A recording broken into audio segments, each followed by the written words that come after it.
శ్రీ గురుభ్యో నమః. అందరికీ నమస్కారం. స్వామి రామ గారి గురించి తెలుసుకుంటున్నాం. బాబాజీ స్వామి రామ గారికి రెండవసారి సన్యాస దీక్ష ఇచ్చిన తర్వాత వారిని శ్రీరామ పథంలో పయనం చేయమని చెప్తారు. అంటే శ్రీరాముడు వనవాసం చేసినప్పుడు ఏ రూట్లో అయితే ప్రయాణించాడో ఆ రూట్లో ప్రయాణిస్తూ తన సాధన కొనసాగించమంటారు. దానికి ముఖ్యంగా రామాయణాన్ని చదవమని కూడా చెప్తారు. అందులో భాగంగానే ఆంజనేయ స్వామి రక్షకులుగా ఉన్నటువంటి అయోధ్య నగరానికి వెళ్ళి అంతర్ముఖ ప్రవేశం చేయాలి అంటే హనుమంతుడి అనుమతి ఉండాలి. కాబట్టి స్వామీజీ 30 రోజుల పాటు హనుమంతుడి యొక్క ధ్యానాన్ని మొదలు పెడతారు.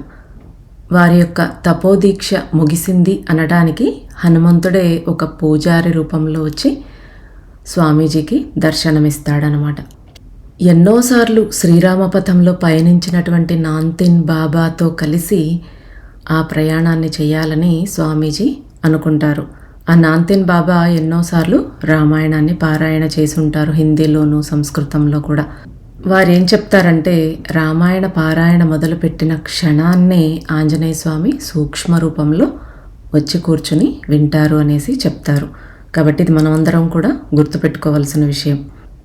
నాంతీన్ బాబా చిత్రకూట్లో ఉన్నారు అని తెలిసి వారిని చేరుకోవాలని స్వామీజీ బయలుదేరుతారు. మొట్టమొదట నందిగ్రామ్లో ఆగుతారు. అక్కడే భరతుడు శ్రీరాముని వనవాసం సమయంలో 14 సంవత్సరాలు ఒక ఋషిలాగా తపస్సు చేసిన ప్రాంతం. ఆ ప్రాంతంలో ఏ కపటం లేకుండా 14 రోజులు ధ్యానం చేసినట్టయితే దురాశ నుంచి, స్వార్థం నుంచి తప్పనిసరిగా స్వేచ్ఛ లభిస్తుంది. అంతేకాకుండా బలమైన అంతరంగం ఏర్పడి నిస్వార్థంతో, ప్రేమతో తన కర్తవ్యాలను నెరవేర్చగలిగే శక్తి వస్తుంది అనేసి చెప్తారు. స్వామీజీ ఇచ్చే సందేశం ముఖ్యంగా ఏంటంటే, నీ అంతరంగంలోకి వెళ్ళు, నిన్ను నువ్వు దర్శించుకో, ఆ భగవంతుడు నీ హృదయంలోనే ఉదయిస్తాడు. నందిగ్రామ్ దర్శించిన తర్వాత శృంగబేరపురం వెళ్తారు. ఈ అధ్యాయంలో మనం చక్కగా రామాయణాన్ని మరొకసారి అంతా గుర్తు చేసుకున్నట్లుగా అయింది. మనం ఈ రూపకంగా రామాయణాన్ని గుర్తు చేసుకుంటూ ఉన్నామంటే మన పక్కన ఖచ్చితంగా హనుమంతుడు ఉండే ఉంటాడు. వారు దర్శించేటటువంటి ఒక్కొక్క స్థలానికి రామాయణానికి సంబంధించి, రాముడికి సంబంధించిన సన్నివేశం ఉంటుంది. ఇక నెక్స్ట్ మనకి ఏ ప్రదేశాన్ని చూపించబోతున్నారో స్వామీజీ చూద్దాం. శ్రీరామపథంలో ప్రయాణిస్తున్న స్వామీజీ తర్వాత మజిలీ ప్రయాగ. ఇప్పుడు దాన్ని అలహాబాద్ అంటారు. అక్కడి వందలాది మంది ప్రజలకు స్వామీజీ తెలుసు.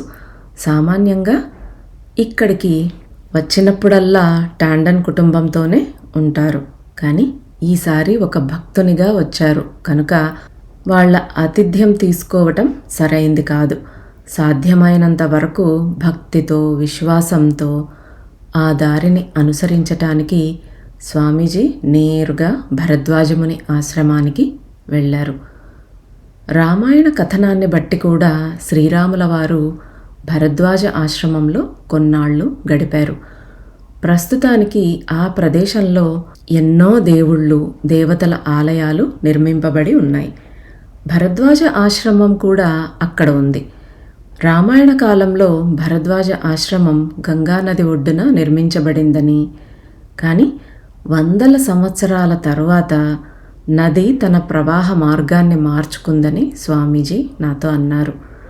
దాంతో ఇప్పుడు నదికి, ఆశ్రమానికి మధ్య 3-4 మైళ్ళ దూరం ఏర్పడింది. 1972 నుంచి 1979 దాకా నేను అలహాబాద్లో భరద్వాజ ఆశ్రమానికి ఎదురు రోడ్డులోనే ఉన్నాను. సెయింట్ యాంథనీ విద్యాలయం ఆ పక్కనే ఉంది. భారతదేశ మొదటి ప్రధానమంత్రి జవహర్లాల్ నెహ్రూ నివాసం ఆనంద్ భవన్ మరోవైపున ఉంటుంది.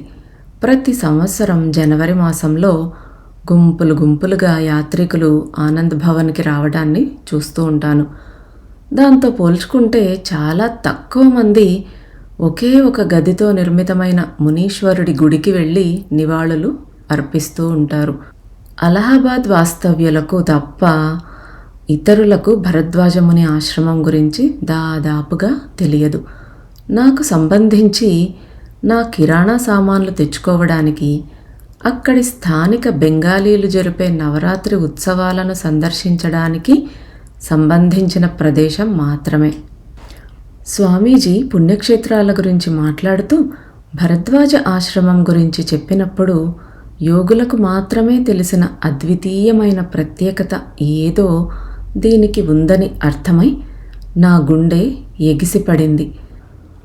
అందుకే పుణ్యక్షేత్రాలు లాంటివి గురువులతో కలిసి వెళ్ళమంటారు.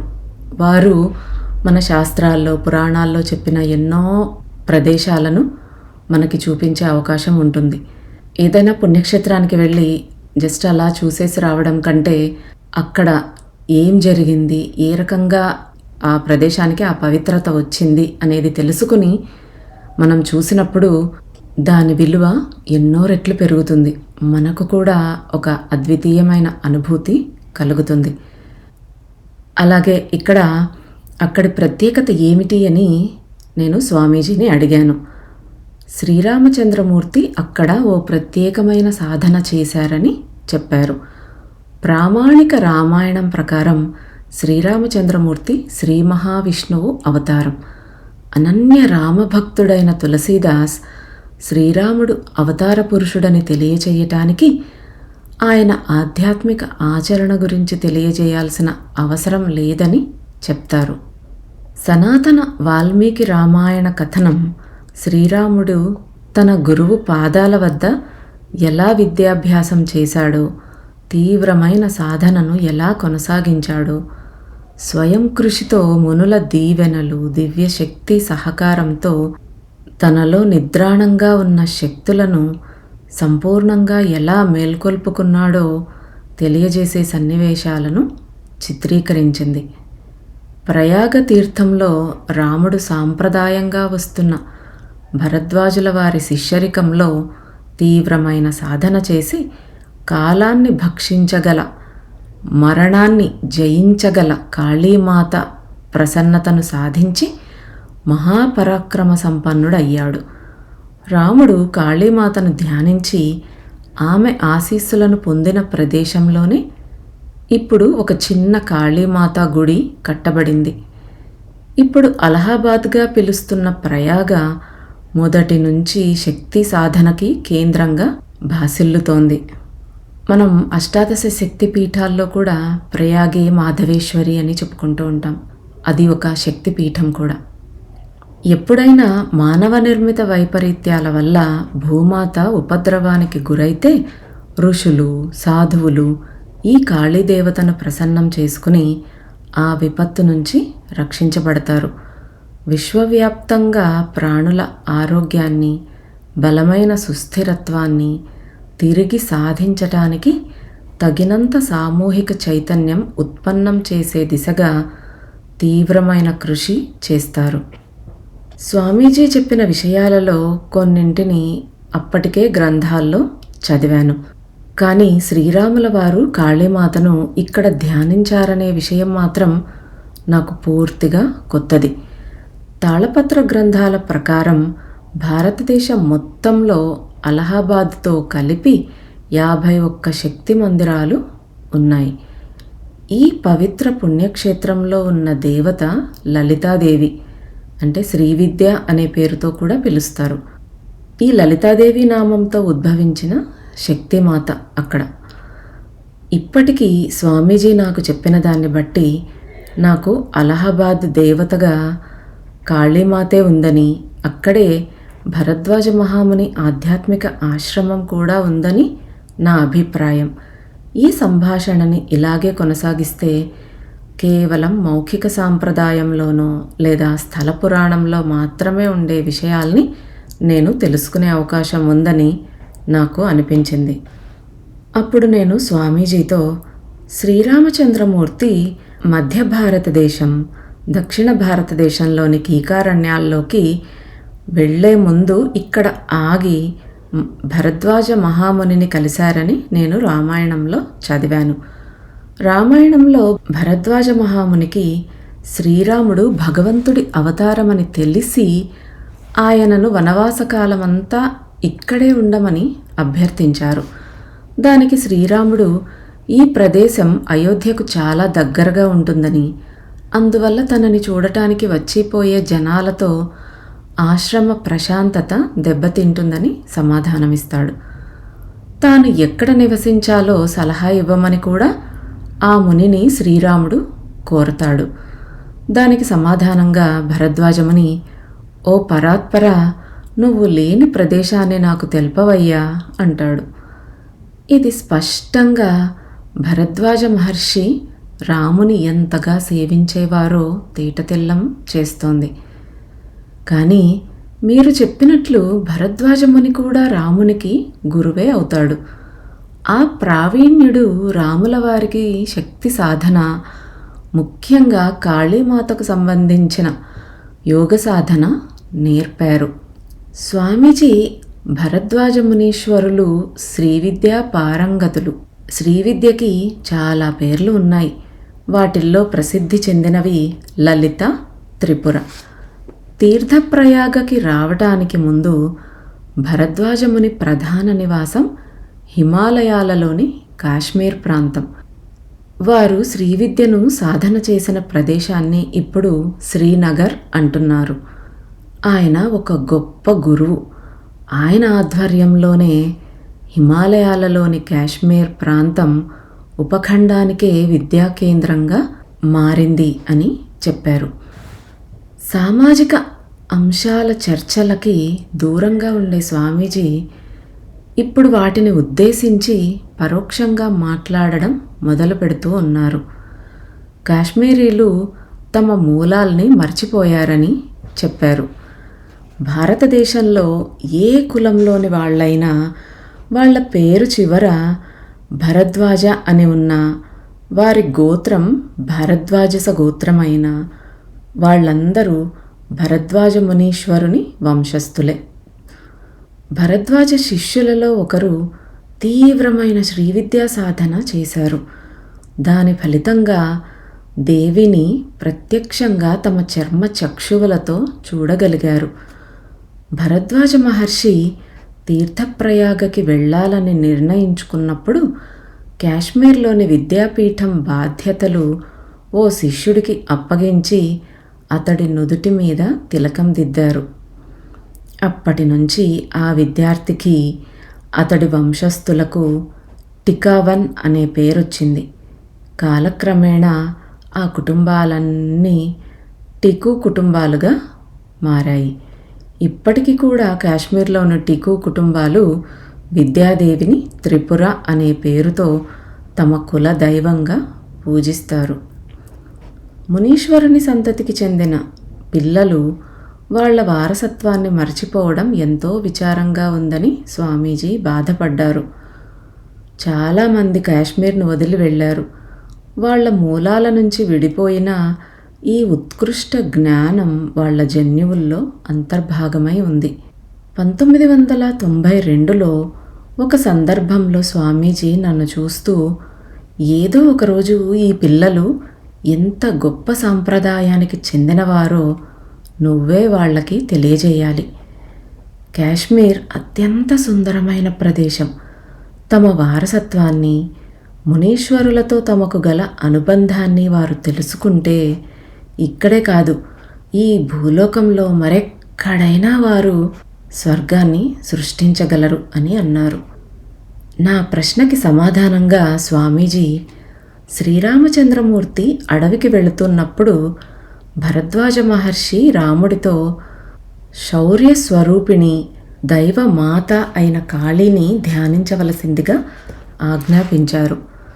ఏమైతేనేం వనవాసం నుంచి తిరిగి వచ్చేటప్పుడు శ్రీరామచంద్రుడు తీర్థప్రయాగ సమీపంలో ఆగి ఎంతో సుందరమైన కరుణామూర్తి అయిన లలితాదేవి రూపాన్ని పూజించారు. ఆయన దేవిని రెండవసారి ధ్యానించిన ప్రదేశం భరద్వాజ ఆశ్రమానికి దక్షిణాన యమునా నదీ తీరంలో కొన్ని మైళ్ళ దూరంలో ఉంటుంది. స్వామీజీ వెళ్లే ముందు అక్కడ ఆగి ఆమెకు వందనం చేసి సాగిపోయారు. చిత్రకూట్ చేరగానే స్వామీజీ నాన్తిన్ బాబా అక్కడే ఉండడం చూసి ఎంతో ఉపశమనం పొందారు. ఆయనకు సంబంధించి తన స్నేహితుడు ఈ పవిత్రమైన యాత్రలో పాల్గొంటున్నందుకు నాన్తిన్ బాబా ఎంతో సంతోషంగా ఉన్నారు. నాన్తిన్ బాబా సిద్ధ సాధువు, అలాగే గొప్ప భక్తుడు. ఆయన జీవితం శ్రీరామునికి అంకితం. ఆయన సాధన చేసిన భక్తి నవవిధ భక్తుల్లో సఖ్యభక్తిగా చెప్పుకోవాలి. ఈ విధమైన భక్తిలో దేవుణ్ణి ఒక స్నేహితుడిగా పరిగణిస్తారు. నిజానికి నాన్తిన్ బాబా రాముడికి స్నేహితుడే. శ్రీరాముడిలాగానే తలకట్టు కట్టుకుని నుదుట గంధం పూసుకుని ఉంటారాయన. ఆయన చూడటానికి అచ్చం రామచంద్రునిలాగే ఉంటారు. ఆయన కూడా రాముడిలాగే ప్రవర్తిస్తారు. ఈ యాత్రలో స్వామీజీని కూడా అలాగే ఉండమన్నారు. అలా ఉండడం వల్ల నిరంతరం రామచైతన్యంలో ఉంటామని చెప్పారు. తరచూ ఆయన లోపల రాముడే, బయట రాముడే, శ్రీరాముడు సర్వాంతర్యామి అని పాడుతూ ఉండేవారు. 90 దశకం ఆరంభంలో స్వామీజీ వాల్మీకి రామాయణాన్ని అనువదించారు.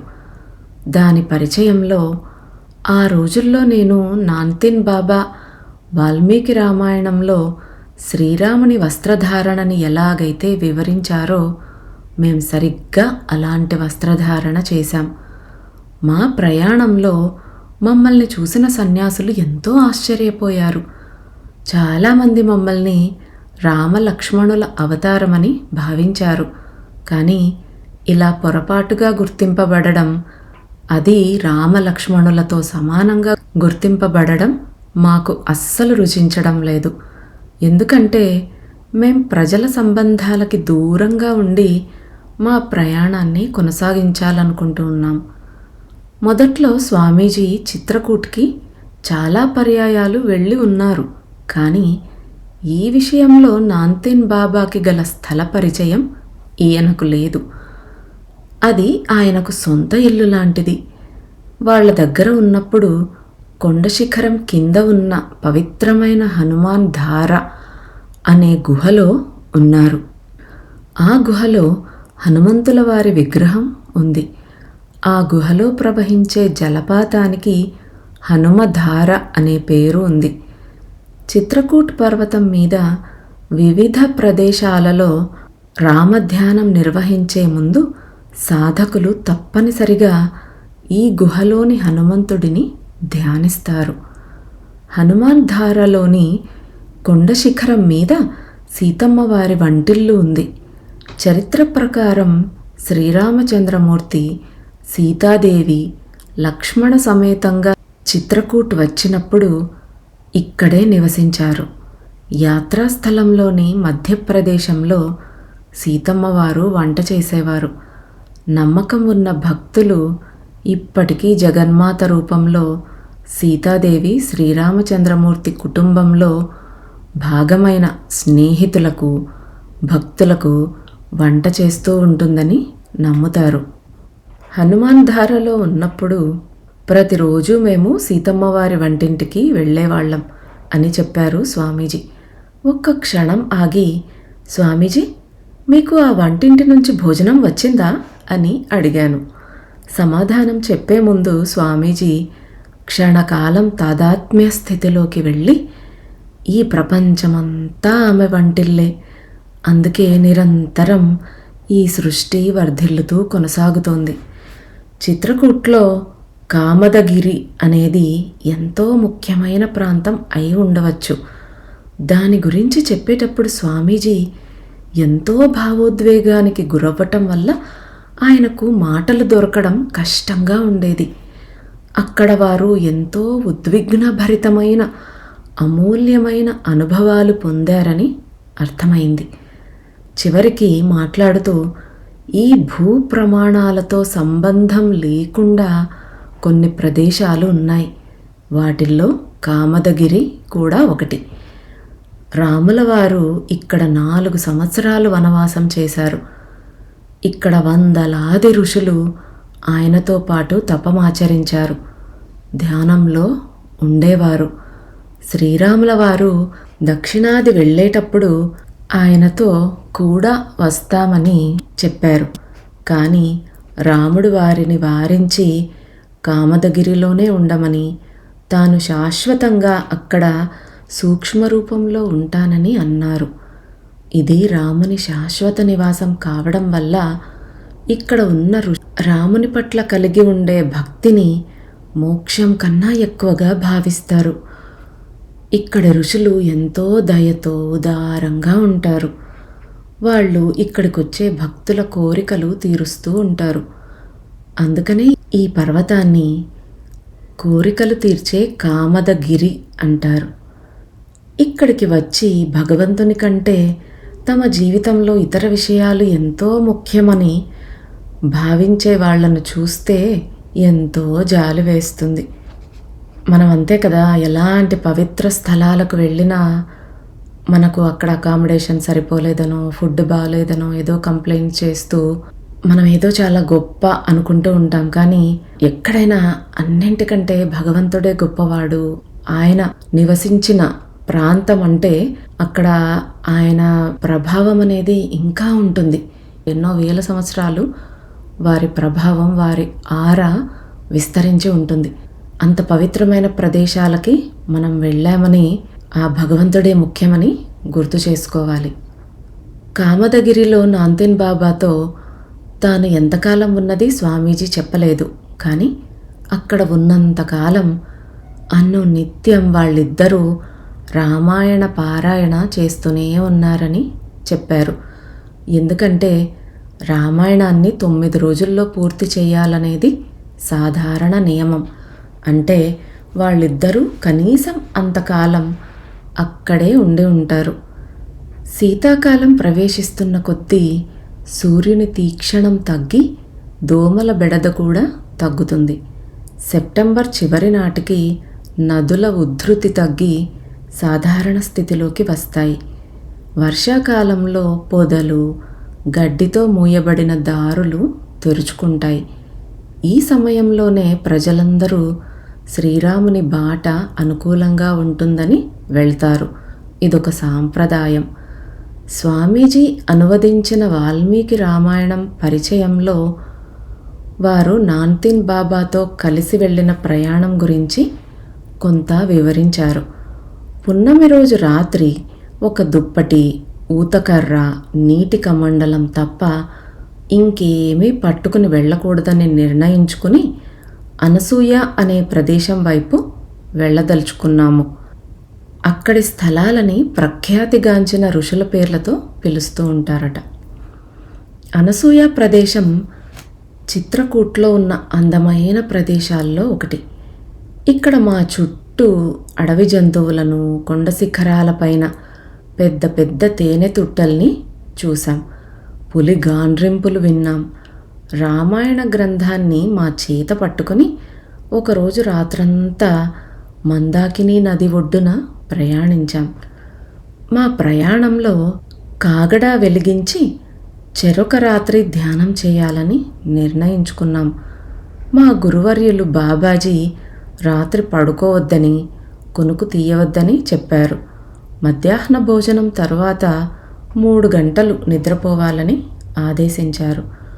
మా భుక్తి కోసము, జీవనోపాధి కోసము గృహస్థుల మీద లేకపోతే సన్యాసుల మీద ఆధారపడలేదు.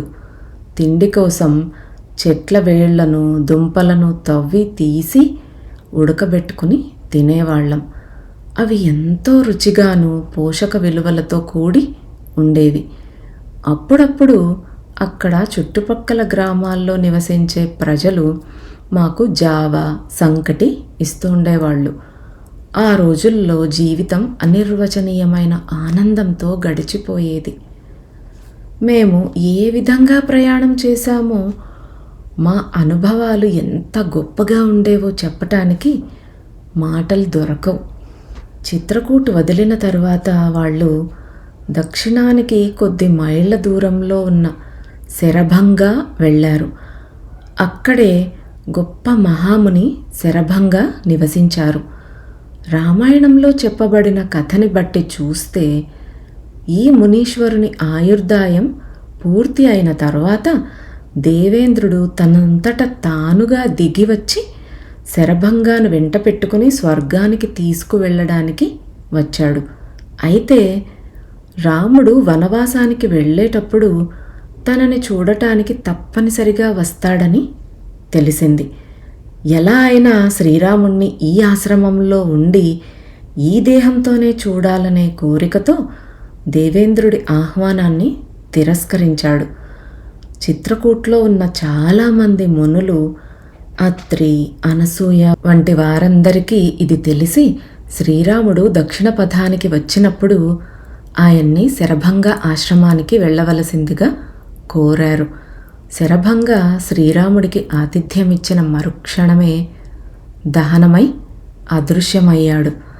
అప్పటి నుంచి ఇది ఎంతో పవిత్రమైన ప్రదేశంగా పరిగణించబడుతోంది. అక్కడి నుండి యాత్రికులు దగ్గరలో ఉన్న సత్నా పట్టణానికి వెళ్ళి అక్కడి నుంచి రైలులో సీతను అపహరించిన నాసిక్కి వెళతారు. ఇది దక్షిణాన కొన్ని వందల మైళ్ళ దూరంలో ఉంది. అలా చేయటం వల్ల వాళ్ళు రాముడు నివసించిన దీక్ష సాధనలు చేసిన వందలాది ప్రదేశాలు చూడకుండానే వెళ్ళిపోతారు. అందుకే స్వామీజీ శ్రీరామపథంలో పయనించే ముందు కేవలం రామాయణంలో పేర్కొన్న ప్రాంతాలని మాత్రమే కాక శ్రీరాముని ప్రయాణాన్ని వివరిస్తూ గ్రంథస్థం చేసిన పద్మపురాణం వంటి ముఖ్యమైన ఇతర గ్రంథాలను చదవాలని చెప్తారు. పద్మపురాణంలో చెప్పినట్లు స్వామీజీ నాంతిన్ బాబా మధ్యప్రదేశ్లోని శరభంగా నుండి ఓర్చాకి బయలుదేరారు. అయితే వాళ్ళు ఓర్చాకి చేరే ముందు అందమైన కొండ శిఖరం మీద ఉన్న మైహర్ అనే అమ్మవారి గుడికి చేరుకున్నారు. ఈ శ్రీరామ పథం వాళ్ళు ఏ రూట్స్లో ప్రయాణించారో ఇదంతా కూడా పైన మీకు మ్యాప్లో చూపించడం జరిగింది. స్థల పురాణం ప్రకారం అల్హా అనే చిరంజీవి యోగి పూజారులు గుడి తలుపులు తెరవకుండానే తెల్లవారుజామునే వచ్చి అమ్మవారికి పూజ చేస్తుంటాడు. పురాణ గ్రంథాలలో ఉన్న సమాచారం ప్రకారం ఇక్కడి అమ్మవారు సాంప్రదాయ కళలకు సంబంధించిన శక్తి దేవత. కానీ కాలక్రమేణా ఇక్కడి భక్తులు ఆ దేవత భక్తుల ప్రాపంచిక కోరికలు తీరుస్తుందని నమ్మటం మొదలుపెట్టారు. దాంతో మిహిరాదేవి తాంత్రిక శక్తి స్వరూపిణిగా మారిపోయింది. పూజలు కూడా తరచుగా ద్రాక్ష సారాయి మద్యంతో మాంస భక్ష్యాలతో జరుగుతూ ఉంటాయి. వాళ్ళు చేరుకునే ఓర్చా అనేది చాలా చిన్న పట్టణం. అందువల్లే ఆధునిక కాలంలో దాన్ని ఒక ఆధ్యాత్మిక ప్రదేశంగా గుర్తించటం లేదు. కానీ స్వామీజీ నాంతిన్ బాబా అటు గ్రంథాలలోనూ సాంప్రదాయాల జ్ఞానంలోనూ ఎంతో అవగాహన ఉన్నవారు. అందుకే వైదిక కాలం నాటి ఓర్చా ప్రాముఖ్యతను, చరిత్రను తెలుసుకోగలిగారు. రాముని కాలంలో అది గొప్ప ప్రసిద్ధిగాంచిన శివాలయం. అత్రి మహర్షి సారథ్యంలో శ్రీరామచంద్రమూర్తి అక్కడ సాధన చేసేవారు. ఈ ప్రదేశాన్ని పద్మపురాణంలో రిక్షావాన్ అని అంటారు. 19వ శతాబ్దం వరకు రిక్షావాన్ని ప్రజలు పట్టించుకునేవారు కాదు. కానీ ఓర్చా రాణి తాను శ్రీరాముణ్ణి అయోధ్యలో కలిసినట్లు స్వప్నంలో చూసినప్పటి నుంచి ఆ స్థలం తిరిగి ప్రాముఖ్యం సంతరించుకుంది. ఆ కలలో శ్రీరాముడు తాను పరమశివుడి దీవెనలు అక్కడే పొందానని, అందుకే ఓర్చాను తాను ఎంతగానో ఇష్టపడతానని, ఓర్చా పట్ల తనకు ఎంతో కృతజ్ఞత ఉందని తెలియజేశాడు. అంతేకాక ఆమెతో తాను ఓర్చాలో ఉండాలనుకుంటున్నానని, ఆమె స్వయంగా వచ్చి తనను ఓర్చాకు తీసుకువెళ్లాల్సిందిగా భావిస్తున్నట్లు ఆ స్వప్నంలో తెలియజేశాడు. వెంటనే లేచి ఎంతో ఆతృతతో అయోధ్యకు వెళ్ళి శ్రీరాముణ్ణి తీసుకుని రావాలనుకుంది. దాంతో ఆమె ఓర్చాలో గుడి కట్టడం మొదలుపెట్టింది. అది నిర్మాణంలో ఉండగా ఆమె అయోధ్యకు వెళ్ళింది. అక్కడ తాను కలలో చూసిన సీతా సమేత రామలక్ష్మణుల విగ్రహాలను చూసింది. ఆ విగ్రహాలను ఒక ఏనుగు మీద అధిష్ఠింపజేసి అశ్వాలు రథాలు పూంచి సపరివారంగా ఆమె స్వయంగా ఓర్చాకు తెచ్చింది. రాచఠీవితో శ్రీరాముడు అయోధ్య నుంచి ఓర్చాకు చేసిన ప్రయాణ కథనాన్ని 2 పట్టణాల్లోనూ ఇప్పటికీ కమనీయ గాథగా చెప్పుకుంటారు. ఆ విగ్రహాలను పూజామందిరంలో దైవపీఠంపై ప్రతిష్ఠించారు. ఆ స్వామి రఘునాథునిగా ప్రసిద్ధి చెందాడు. ఆ ఆలయాన్ని రఘునాథ్ మందిరమని పిలుస్తున్నారు. స్వామీజీ నాంతేన్ బాబా ఓర్చాకు చేరుకున్నారు. అక్కడ స్వామీజీ తన ఉనికి బయటపడకుండా ఉపాయంగా తప్పించుకోవాల్సి వచ్చింది. స్వామీజీ భోలే బాబాగా ఉన్నప్పుడు ఆయన భార్యకు ఆ చిన్న ఓర్చా రాజ్యం, ఆ పక్కనే ఉన్న టిక్మాఘర్ రాజ్యంలోని రాచకుటుంబాలతో పరిచయం ఉంది. భోలే బాబా సంసార జీవితాన్ని వదిలేసి స్వామి రామాగా సన్యాసిగా మారినప్పటికీ ఓర్చాలో తనని ఎవరైనా తెలిసిన వాళ్ళు చూస్తే గొడవ అవుతుందని భావించారు. దాంతో తననెవ్వరూ గుర్తుపట్టకుండా ఉండటానికి ఆయన చినిగిపోయిన దుస్తుల్లోకి మారారు. ఆ విధంగా సాధువులిద్దరూ ఓర్చాకి వెళ్ళి గుడిలో దర్శనం చేసుకుని వెంటనే తిరిగి వెళ్ళిపోయారు. పద్మపురాణంలో చెప్పబడినట్లు శ్రీరామ పథంలోని మార్గాన్ని అనుసరించి స్వామీజీ నాంతేన్ బాబా పశ్చిమ దిశలో ఉన్న రాజస్థాన్లోని పుష్కరాకి ప్రయాణించారు. పురాణ గ్రంథాలని అనుసరించి మొదటిసారిగా అత్యంత ప్రతిష్టాకరమైన యజ్ఞం జరిగింది ఇక్కడే. ఈ యజ్ఞం బ్రహ్మ ఆధ్వర్యంలో జరిగింది. ఈ యజ్ఞంలో సకల దేవతలు, రాక్షసులు, మనుషులు, పాములు, పక్షులు ఇలా మొత్తం ప్రకృతి శక్తులన్నీ పాల్గొన్నాయి. ఈ యజ్ఞంలోనే మొట్టమొదటిసారిగా వేద పరిజ్ఞానం ఆచరణలోకి తీసుకురాబడింది. చాలా కాలం క్రితం ఉన్న పుష్కర్ గురించి గ్రంథాల్లో వ్రాసింది ఇప్పుడు ఇక్కడున్న వాస్తవ పరిస్థితిని పోల్చుకుంటే కొంత సారూప్యం ఉంటుంది. అప్పట్లో ఇక్కడ 3 కొండలు, 3 సరస్సులు ఉండేవి. ఒక సరస్సు నుంచి సరస్వతీ నది పుట్టి సముద్రం వైపు ప్రయాణిస్తూ ఉండేది. అయితే ఇప్పుడు ఆ 3 2 సరస్సులు అదృశ్యమయ్యాయి. ఒక్కటి మాత్రమే మిగిలి ఉంది. ఆ మిగిలిన సరస్సులో కూడా నీళ్ళన్నీ బాగా ఎండిపోయి ఒక సరస్సుగా పిలవబడడానికి వీలు లేకుండా ఉంది. ఆధునిక హిందూ మతంలో పుష్కర్ మాత్రమే సృష్టికర్త బ్రహ్మతో సంబంధం కలిగి ఉన్న ప్రదేశం. ప్రక్కనే ఉన్న అజ్మీర్ భారతదేశంలోని ముస్లింలకు, సూఫీలకు ఎంతో పవిత్రమైన ప్రదేశం. పుష్కర్లోకి ప్రవేశించక ముందు నాంతేన్ బాబా ఈ ప్రదేశానికి పవిత్రత ఎలా చేకూరిందో, ఖచ్చితంగా యాత్రాస్థలం ఉన్న చోటు గురించి, సాంప్రదాయబద్ధంగా ఇక్కడున్న ఆచార వ్యవహారాల గురించి, గతంలో ఇక్కడ ఉండి సాధన చేసిన మహనీయుల గురించి, ఇక్కడికి వచ్చి శ్రీరామచంద్రుడు తన తపోదీక్షలను కొనసాగించిన పరిస్థితుల గురించి అనేక విషయాలను వివరించారు. చిత్రకూట్లో మొదలైన దగ్గర నుంచి ఇక్కడికి వచ్చేంత వరకు స్వామీజీ నాంతేన్ బాబా రామాయణ పారాయణ చేస్తూనే ఉన్నారు. ఇక్కడికి వచ్చి రామాయణ పారాయణ బదులు పద్మపురాణ పారాయణ కొనసాగించాలని, దాంతోపాటు మరికొన్ని గ్రంథాలను పారాయణ చేయాలని కూడా వారు నిర్ణయించుకున్నారు. ఇలా నిర్ణయించుకొని వీరిద్దరూ అక్కడున్న ధర్మసత్రంలో ఒక గదిని తీసుకొని దాన్ని శుభ్రం చేసి పారాయణ చేసే పీఠ స్థానాలను నిర్ణయించుకున్నారు. ఒక పీఠం గురువుకి, మరొక పీఠం శిష్యునికి, వేరొక పీఠం గ్రంథం కోసమని నిర్ణయించుకున్నారు. స్వామీజీ అభ్యర్థన మేరకు నాన్తీన్ బాబా గురువు పాత్రను, స్వామీజీ శిష్యుడి పాత్రను ధరించారు.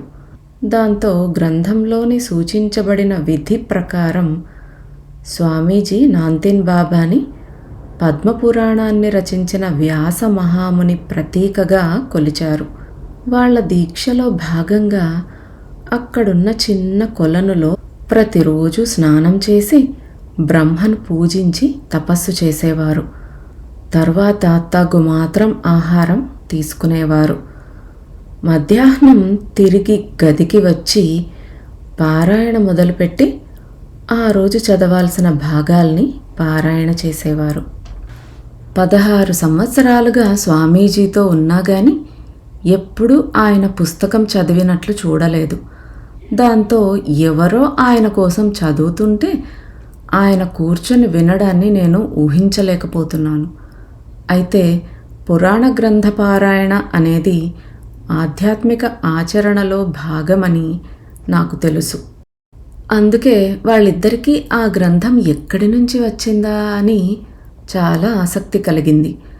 అదే విషయాన్ని స్వామీజీని అడిగినప్పుడు స్వామీజీ, నాన్తీన్ బాబా దగ్గర ఒకటి కూడా లేదు, ఆయన ఒకే గ్రంథాన్ని చదవలేదు, చాలాసార్లు చాలా రకాల గ్రంథాలను చదివారు, ఆ రకంగా మొత్తాన్ని కంఠస్థం చేశారు.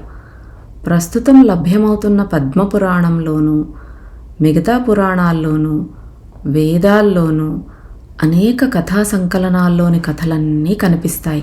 కానీ నాన్తీన్ బాబా భావనలో పద్మపురాణం సజీవ శక్తి. ఆయన పద్మపురాణాన్ని ఆవాహన చేసి రామాయణంలో పొందుపరచి దాన్ని అక్కడ గ్రంథానికి కేటాయించిన పీఠంపై ఉంచారు.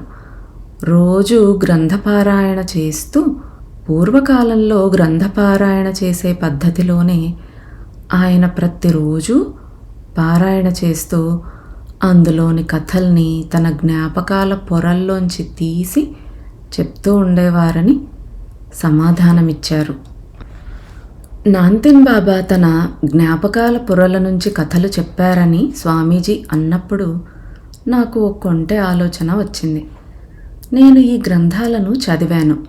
వాటిల్లో హిందూ మత కర్మలు, ప్రవర్తనా నియమావళి, ఈ పుష్కర్తో సహా పవిత్ర ప్రదేశాలను తెలిపే మార్గదర్శకాలు, కుల వ్యవస్థతో కూడిన శిష్టాచార వివరాలు ఉంటాయి. స్వామీజీ కుల వ్యవస్థను నమ్మరని నాకు బాగా తెలుసు. కానీ నాన్తీన్ బాబా సంగతేంటి? అదే విషయం స్వామీజీని అడిగాను. దానికి వారు, నాన్తీన్ బాబా పద్మపురాణ వివరణలో కుల వ్యవస్థ కానీ మతాచారాలు కానీ ఏవీ ఉండవు. నాన్తీన్ బాబా లాంటి గురువులు పుస్తకాల బరువులను మోయరు. వాళ్లే గ్రంథాలను నాశనం చెయ్యగలరు, సృష్టించగలరు. ఇతర మతాలకు సంబంధించిన గ్రంథాల్లాగానే హిందూ మత గ్రంథాలు కూడా మత గురువుల స్వార్థంతో కలుషితమైపోయాయి. యోగులు గ్రంథాల్లోని ఏ భాగం వాస్తవమైనదో, ఏ భాగం కల్పితమైనదో అవలీలగా తెలుసుకోగలరని చెప్పారు. అప్పుడు స్వామీజీని, గ్రంథాల్లో ఏ భాగం కల్పితమైనదో నేనెలా తెలుసుకోగలనని అడిగాను. దానికి వారు పద్మపురాణం కాపీని తీసుకుని రమ్మన్నారు. అప్పుడు నా దగ్గర గోరఖ్పూర్లోని గీతా ప్రెస్ వారు హిందీలో ముద్రించిన సంక్షిప్త పద్మపురాణం ఒకటి ఉంది. దాన్ని ఆయన చేతికి అందించగానే నేరుగా విషయ సూచిక తీసి అందులో సగానికి పైగా ఉన్న సూచికలను కొట్టేసి ఇలా అన్నారు, ఈ అధ్యాయాలలో ఉన్న విషయాలలో చాలా వరకు జీవిత విలువల గురించి లేదా ప్రమాణాల గురించి, వేదకాలంలో ఉండే లోకాచారం గురించి, పాపం, భయం, దోషం వంటి విషయాలను గురించి బోధిస్తున్నాయి. ఋషులు చెబుతున్న విషయాలకి దీంట్లో ఉన్న అధ్యాయాలకి అసలు ఎలాంటి సంబంధమూ లేదు.